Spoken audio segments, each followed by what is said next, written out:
Rinse takes your laundry and hand-delivers it to your door, expertly cleaned and folded. So you could take the time once spent folding and sorting and waiting to finally pursue a whole new version of you. Like Tea Time You. Or this Tea Time You. Or even this Tea Time You. Said you hear about Dave? Or even Tea Time You. So update on Dave. It's up to you. We'll take the laundry. Rinse. It's time to be great. The Burlington Coat Event is back. Buy a coat now through November 29th and get $5 off your merchandise purchase of $25 or more from December 6th through December 24th. Plus, Burlington is donating 50,000 new coats to help those in need nationwide through our partnership with Delivering Good. We've been keeping you warm for over 50 years. We'll see you at our coat event. Burlington. Deals. Brands. Wow. Visit burlington.com/coats for details. I'm going to talk about SEX today. I hope it's not awkward. I'm kind of nervous. Hi, I'm Dr. Wendy Hunter, and this is the Pediatrician Next Door. If you're new here, welcome. This show exists because parenting doesn't come with a manual. Every week, I take on the mysteries of childhood, the questions that parents whisper or Google at 2 o'clock in the morning, or secretly hope another parent is going to ask first. I mix the science I know as a pediatrician with the reality I see every day in clinic, and we're going to make sense of it all. Take this, for example. A mom just told me she overheard her 13-year-old son at a sleepover confidently telling his friends that girls can't get pregnant if they're standing up. She and I both had so many questions. Does he even know how girls get pregnant? Where did he hear this? And is this what they're teaching in health class? I thought we were teaching abstinence now. Of course, this mom didn't know exactly where to start, so she told Dad he needed to talk to his son. And you can guess how that went. Dad said, "Hey, buddy, I heard you had some questions about the birds and the bees. Is there anything you want to talk about?" That's exactly what he sounded like. And guess what? No questions. The kid had no questions.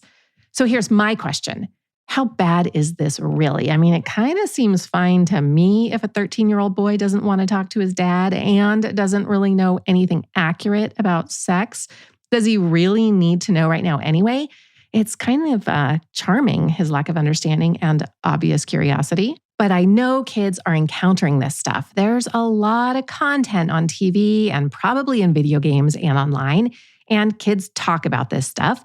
I'm not sure we really have any idea what our kids are encountering, but it does seem kids are getting less education in school than ever. I can tell you, 29 states require some form of sex education in school, but only 11 of those require that it's medically accurate. Yep. And 30 states mandate that schools stress abstinence in any education that they do provide. So, should we care? What happens when kids don't get sex education in school? Do they just figure it out on their own? I hope so. Or does them not learning anything from people who know more than them alter the course of their lives? I'll tell you, I've had a few too many of my patients have unwanted encounters and even assaults. So I'm thinking maybe this does matter. We're going to find out with the help of an expert who has spent her entire career studying exactly this question. And that's next. I'm Dr. Wendy Hunter, and I'm the pediatrician next door. I'm that doctor friend you call for practical advice about your kid's health. I mix the science of medicine with the reality of parenting. We all know that kids are naturally curious, and let's face it, they're awkwardly creative when it comes to figuring out how our bodies work. But what if the main teachers are TikTok and older siblings or the kid in gym class who thinks he knows it all? I talked to Dr. Eva Goldfarb. She's a professor of public health at Montclair State University, and she told me what really happens when schools teach sex education. That's her area of expertise. Yes, there are actual experts in this, and I found one. Here she is. Sex education that is started early as kindergarten, that is sequential, age appropriate, and delivered sometimes throughout the curriculum and throughout grades in a planned way reduces child sex abuse, reduces intimate partner violence, reduces sexual harassment and bullying, including homophobic bullying and harassment, improves communication skills with peers, parents, medical providers, and partners. But it also develops important life skills that will help in many, many areas of a young person's life. It improves things like compassion, empathy, agency, the sense that I have control over my own body, decision-making skills, the ability to enter into and maintain healthy relationships. And on top of that, it also improves media literacy. And in today's age, when so much information about sex and sexuality is available on the internet, being able to discriminate between science-based, evidence-based, accurate websites and those that are misleading is really important.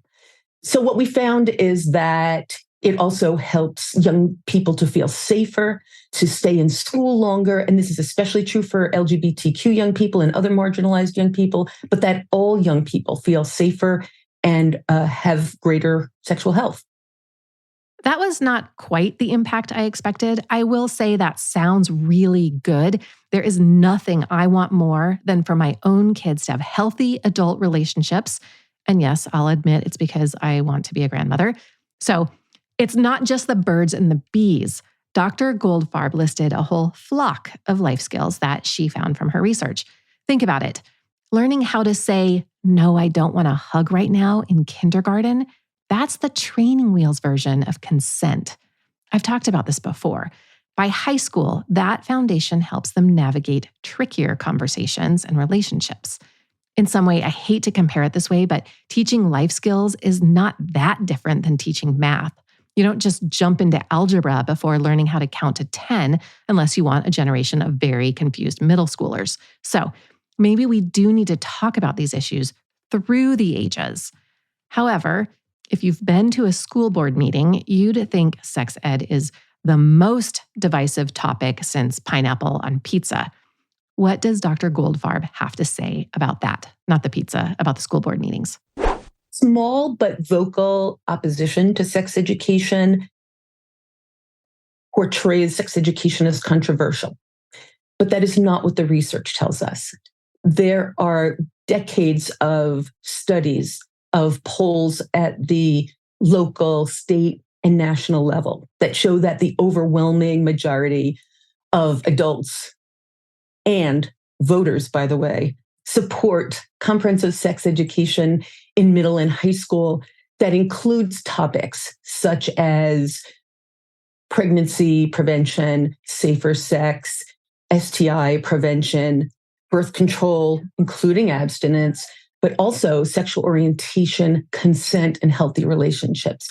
And this support goes across the political spectrum, equally strong among Republicans and Democrats, and across geographic location, regardless of a state's political leanings or policies around sex education. So it's actually not a controversial topic if you look at the research. Really? Most parents want sex ed. Apparently, they say they do when they're asked anonymously for a research study. Just don't tell the other football moms. This is really surprising to me. We hear so much opposition to this kind of education in schools, but if you look at the research, it's just that the noisiest people in the room make it sound controversial. We don't all agree with them. We're just quiet about it. And that quiet majority matters because if most of us actually support sex ed in schools, maybe the real question isn't should it be taught, but how? What does it actually look like? So, what are we even talking about when we say comprehensive sex ed? Is it condoms in kindergarten? I don't think so. Here's how Dr. Goldfarb explains it. Formal education that begins early and that builds sequentially throughout a young person's life.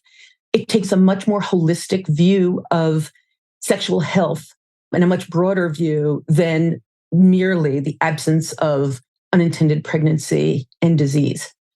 It really goes into the knowledge and skills that young people can develop to help them have healthier, safe, enjoyable, respectful relationships throughout their lifetime. And what the research tells us is that just like every other education area, sex education is most effective when it's started early with foundational concepts that set the stage for more challenging, difficult concepts and discussions in middle and high school. So just as no one would ever suggest that we introduce math for the first time with 8th grade algebra, the same is true for sex education. So the kinds of things that are taught in early years of elementary school are things like body integrity. Every child gets to decide what they do with their own body and who gets to hug them. And if I tell you I don't want to hug you, then you have to respect that. That sets the stage for later conversations about sexual consent. It makes so much sense, right? Start small, build up like training wheels before a bike ride. But here's the catch. Not every school is putting kids on that bike. Some don't start at all, and others give them a unicycle with no instructions. I think I'm taking this analogy too far. So next, we're going to find out what happens when sex ed is skipped or watered down right after this quick break.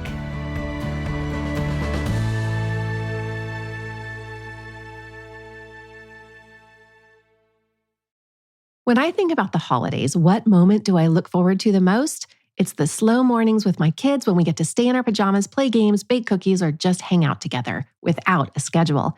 That's the feeling I want to keep all year long, and that's exactly what Cozy Earth delivers.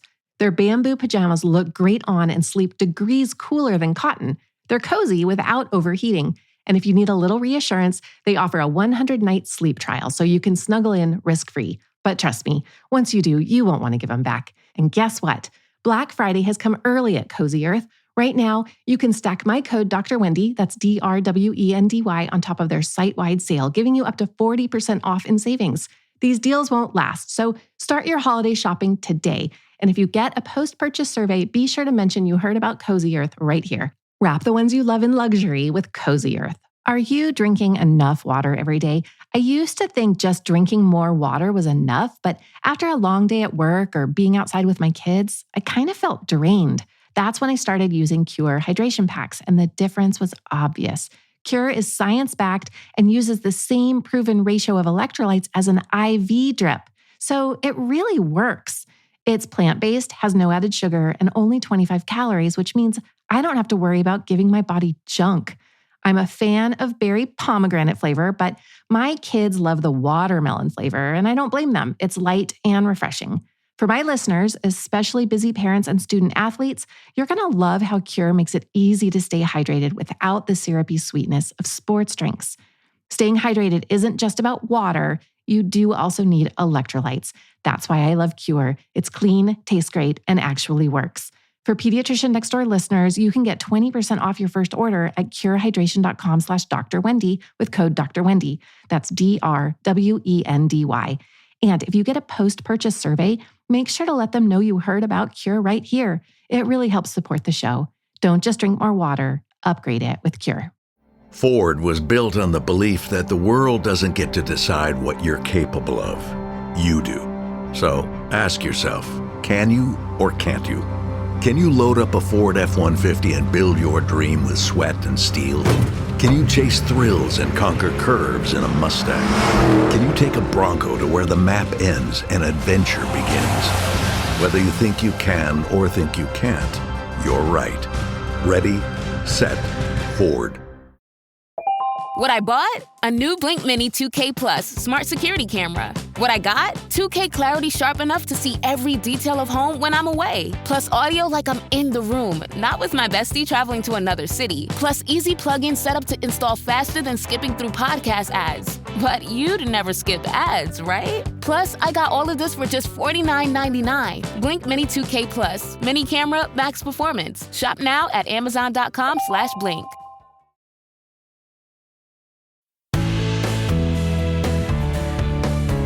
Welcome back. I hope you're ready for the rest of this. So, what actually happens when schools skip sex ed or stick to an abstinence-only approach?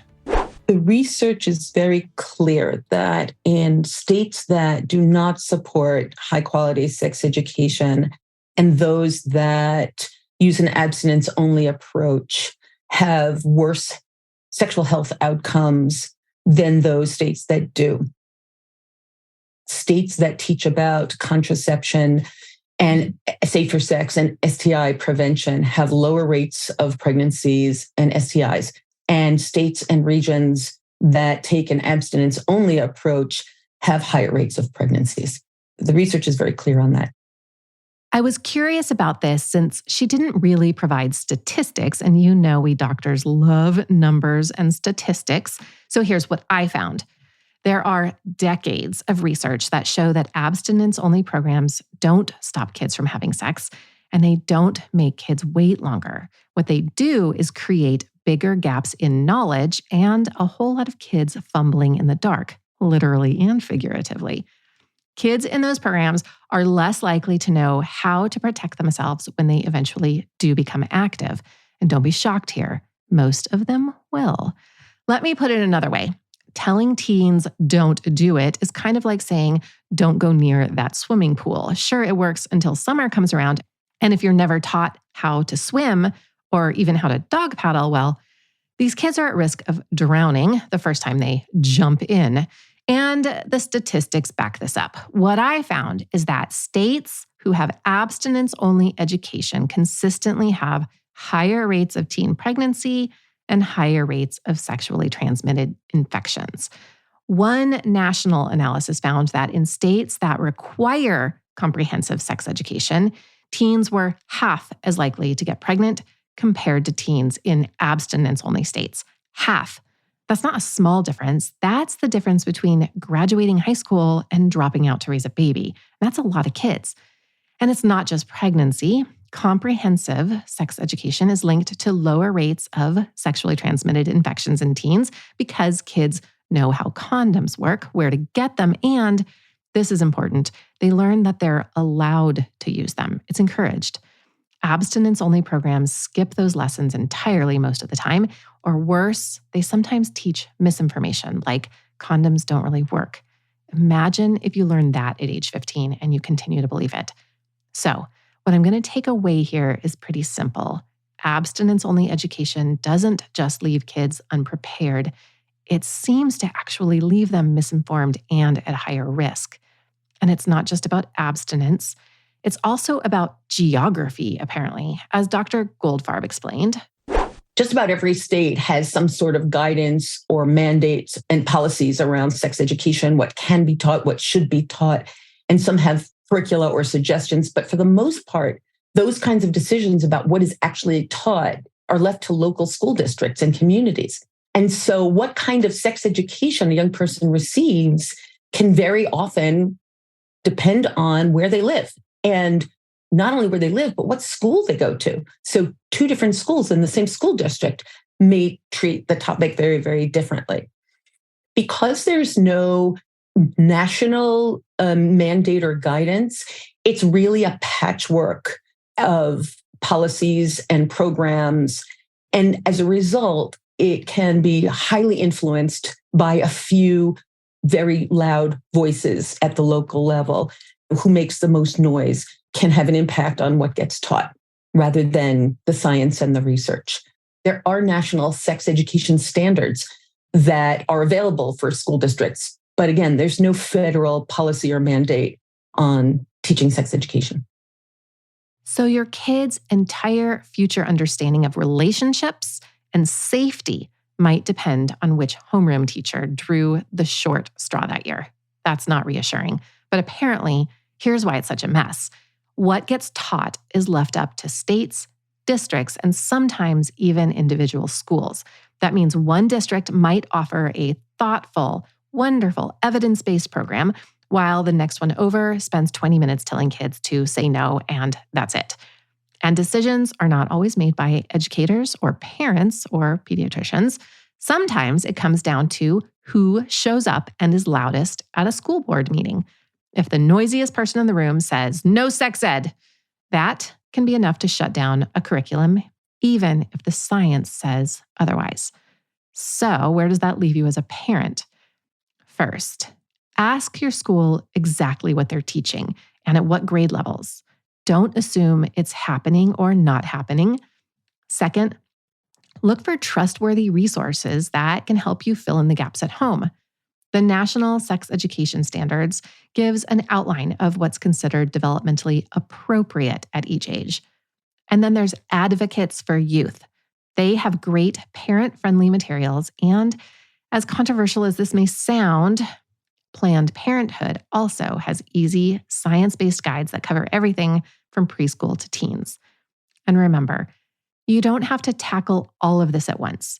These conversations are best when they're done over time. Start small, say things often.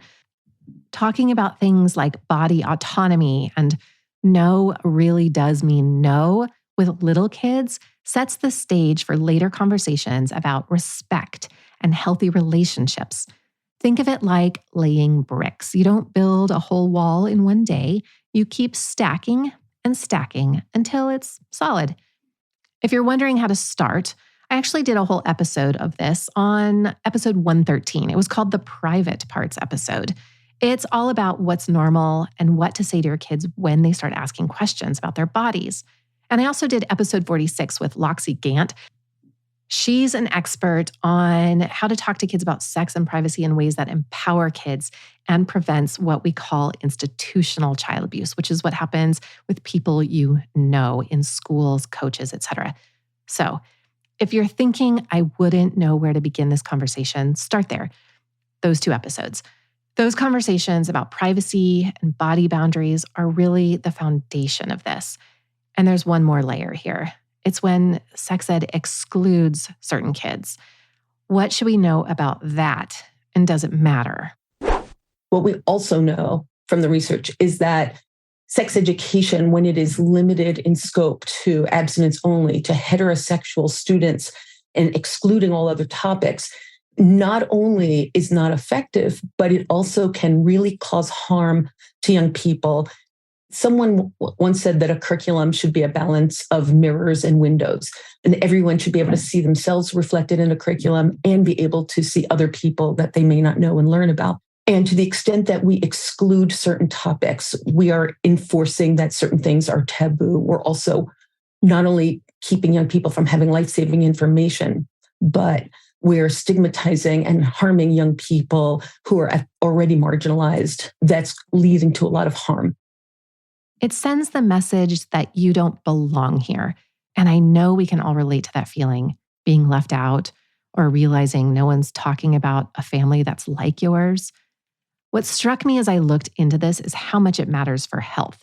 Kids who don't feel represented, especially LGBTQ students, are more likely to struggle with anxiety, depression, and skip school. They're also more likely to feel unsafe in their classroom. And that hit me because it's not just about the information they're missing. It's about how much harder it is to learn when you don't feel like you belong there in the first place. I've seen this in my clinic too. I remember a teenager who came in for a checkup and he whispered that he thought something might be wrong with him because nothing at school ever mentioned kids who felt like he did. And he wasn't asking me for medical advice. He was asking if he was normal. And all it took was one honest conversation to completely change the look on his face, and you could see the relief. That's the power of representation. When schools make an effort to be inclusive, no matter what kind of person you are, even just by using language that acknowledges different kinds of families, kids report feeling safer, more supported, and more motivated to stay in school. And if there's one thing I know as a pediatrician, it's that belonging is as important to health as broccoli. So, what really happens when kids don't get sex ed in school? They put together whatever they hear on TikTok from older siblings or from that kid in the cafeteria. And here's the thing. Those myths and half-truths don't just stay funny stories. They shape how kids move through the world. If you think condoms don't work, you're less likely to use one. If no one ever talks about consent, you might not know how to say no or that you can. And if no one ever explains that LGBTQ kids exist, you might grow up feeling like you're the only one, or worse, like you don't belong. These gaps don't just shape what kids don't know, they do have effects on the future. They affect whether kids feel safe in school and how they communicate with their partners later in life. But when sex ed is done well, this picture can look really different. The research backs this up. Comprehensive sex ed does not make kids more likely to have sex, period. It makes them more likely to wait longer, true, to use protection, and to make safer choices. It helps them see through all the garbage online and recognize what's real. In short, it gives them tools for life. And they can build healthier, better relationships, not just as teenagers, but as adults too. So if schools don't or can't step up, it is up to parents to fill in the gaps, one awkward car ride or bedtime question at a time.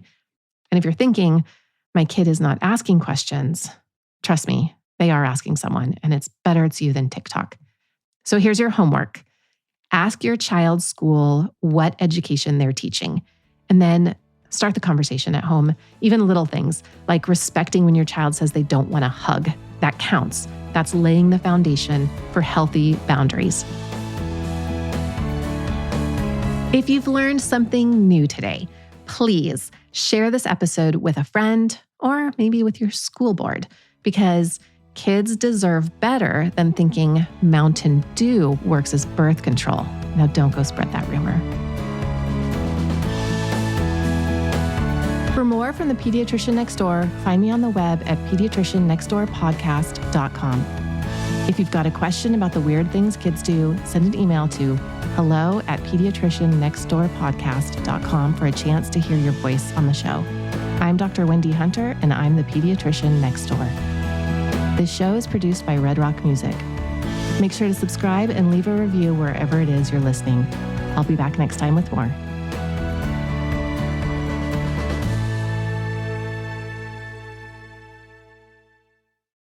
Kay Jewelers' early Black Friday sale is happening now. Get up to 50% off Black Friday deals and up to 40% off everything else. Don't miss this sale. Start your season with savings, only at Kay. Exclusions apply. See kay.com/exclusions for details. Mint is still $15 a month for premium wireless. And if you haven't made the switch yet, here are 15 reasons why you should. 1, it's $15 a month. 2, seriously, it's $15 a month. 3, no big contrast. 4, I use it. 5, my mom uses it. Are you playing me off? That's what's happening, right? Okay, give it a try at mintmobile.com/switch. Upfront payment of $45 for 3-month plan, $15 per month equivalent required. New customer offer first 3 months only. Then full price plan options available. Taxes and fees extra. See mintmobile.com. You know the words dominating today's headlines. Private equity, generative capital gains tax, America's chip fueled by market volatility. Bets on Fed rate cuts are. But do you understand how they impact your world and your wallet? In a world that skims the what, understand the why. Because context changes everything. Subscribe at Bloomberg.com.